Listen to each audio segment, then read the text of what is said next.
안녕하세요. 홈앤런TV입니다. 최근 방송이나 언론을 통해 거래량 상승과 매물 호가가 올랐다는 기사를 많이 접하실 겁니다. 안타깝게도 현재 시장은 소비자들이 더 많은 정보를 보지 않으면 호구가 되는 세상이 되어버렸습니다. 예시를 통해 어떤 정보를 확인하면 도움이 되는지 설명드리겠습니다. 자, 기사를 하나 준비했는데 한 달 만에 2억 넘게 뛰더니 송도 집주인들 확 달라졌다. 메인 기사 보면 집값 급락, 송도의 반전, 인기단지는 신고가, 연수구 아파트 거래량 상승, 집주인들 호가 올려, 더샵 센트럴파크2 146제곱미터 22.5억의 거래, 두 달 만에 2억 껑충. 자, 이 내용을 가지고 한번 확인해 보도록 하죠. 네이버 부동산에서 더샵 센트럴파크 2차입니다. 거래 방식은 매매로 전용 면적 기준, 공급 면적 기준으로는 199제곱미터가 전용 면적 146입니다.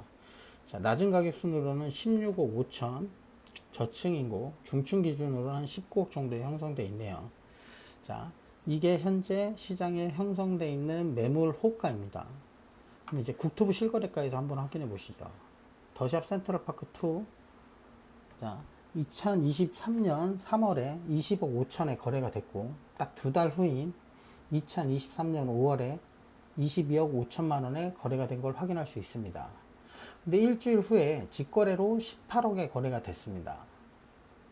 6월 20일 날 이 직거래 거래된 게 취소가 됐고요.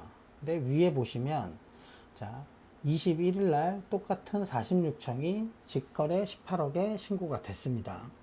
그럼 이 직거래가 실제 시장 가격이냐라고 따져볼 때는 저는 이게 시장 가격이라고 봅니다. 왜냐면 옆에 있는 단지를 보시면 1년 전에 지어진 단지거든요.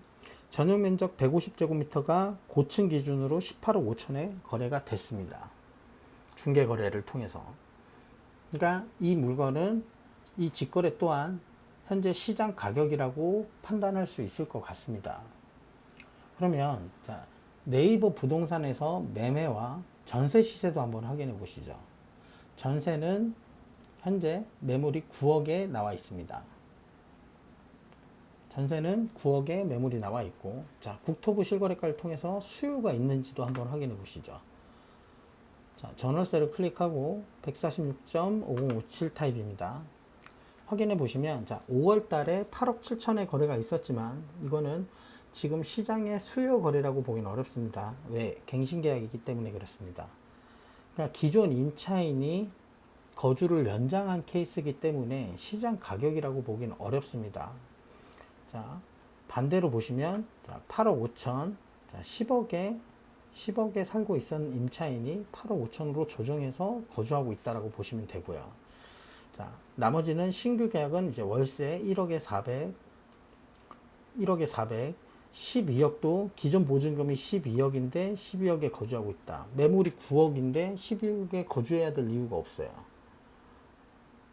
왜냐면 보증금을 낮춰야 금융부담이 덜 들어가는 건 당연한 지식인 거잖아요. 그러니까 주인이 못 빼주고 있다라고 보시면 될 것 같아요. 아니면 이해관계가 얽혀있는 관계라든지 나머지 계약도 이제 3억에 400만 원. 자, 월세 수요가 많지는 않지만 있습니다. 근데 전세 수요는 신규 전세 수요는 없는 게 현재 이 아파트의 현재 상황이라고 보시면 돼요.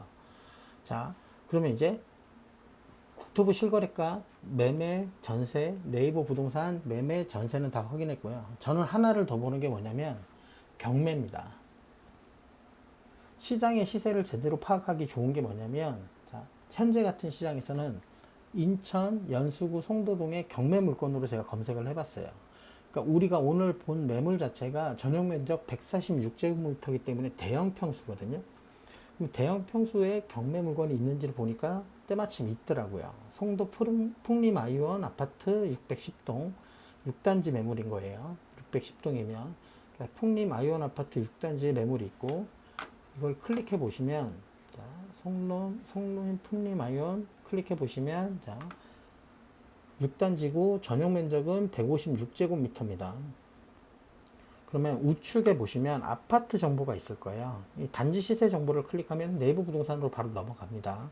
그럼 단지 정보를 봤을 때, 자, 매매 180제곱미터가 이제 전용면적 156제곱미터예요. 가격으로 보면 자, 네이버 부동산에 지금 가서 살 수 있는 매물이 8억 6천, 중층 기준으로는 8억 8천에 있습니다.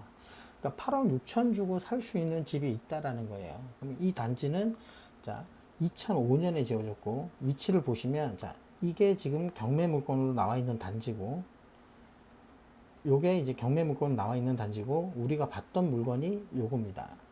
그러니까 거리상으로 그렇게 크게 입지적으로 나쁜 지역이 아니라는 거예요.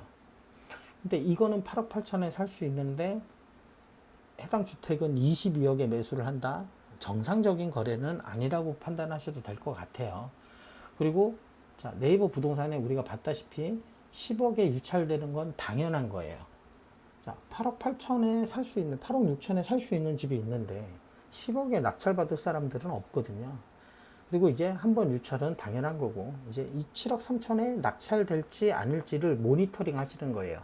이 집이 좋으니까 낙찰받으러 가셔라가 아니라 이 집이 어느 정도 선에 낙찰되는지를 모니터링 할 필요가 있는 거예요. 자, 7억 3,400에 이제 시세보다 저렴한 건 맞아요. 시세는 이제 8억 6천이니까 시세보다 경매 물건이 저렴한 건 맞는데 자, 국토부 실거래가에서 한번 확인해 보시죠. 수요가 있는지. 자, 올해 기준으로 156제곱미터는 거래량 자체가 없습니다. 그러니까 매물은 있는데 그걸 사줄 수 있는 수요는 없다라는 얘기예요. 그러면 자, 8억 8천의 매물이 있는데도 실거래가가 지금 안 찍히고 있는 거잖아요. 그럼 수요가 지금 없다라는 거예요. 근데 이게 낙찰될 수도 있지만 유찰될 수도 있어요. 그러니까 보름 후 7월 17일이면 지금부터 딱 보름 후거든요. 보름 후에 확인해 보시면 돼요. 어떤 걸 인천지방법원 보원, 인천지방법원이고 경매 번호를 외우면 대법원 경매에서 경매 물건 사건 검색 인천지방법원 2021 2022 타경 11175 1175 2022 타경 1175 검색하시면 이렇게 정보들을 확인할 수 있어요. 유찰된 것까지. 그리고 이게 6월 14일 날 유찰됐고 나중에 낙찰이 되더라도 낙찰 정보를 확인하실 수가 있어요. 이 대법원 사이트에서. 그래서 이 송도 자체에 이 해당 단지는 어느 정도면 매수하려는 사람이 있는 단지구나를 파악하셔야 되는 거예요. 물론 시장이 상승과 하락에 따라서 변동성은 있지만 현재 가치로 따졌을 때 충분히 산출할 수 있다고 보시면 돼요. 그래서 앞으로도 언론이나 방송을 통해서 거래량 상승, 실거래까지 매물 호가 상승 이런 얘기들이 꽤 많이 나올 거예요. 그러면 내가 살고 있는 지역에 네이버 부동산, 그다음에 실제 국토부 실거래가에서 체결되는 가격, 매매, 전세, 월세를 다 파악하셔야 돼요. 그리고 경매에 들어가셔서 내가 원하는 지역에 대한 경매 정보를 보시면 이런 언론 기사에 흔들리지 않고 시장을 파악할 수 있는 눈이 지금보다는 나아지실 거예요. 그러니까 이런 것들을 수시로 확인해 주지 않으면 호구가 될 수밖에 없는 세상이 안타까울 뿐입니다. 다음 시간에는 더 좋은 영상으로 찾아뵙도록 하겠습니다. 시청해 주셔서 감사합니다.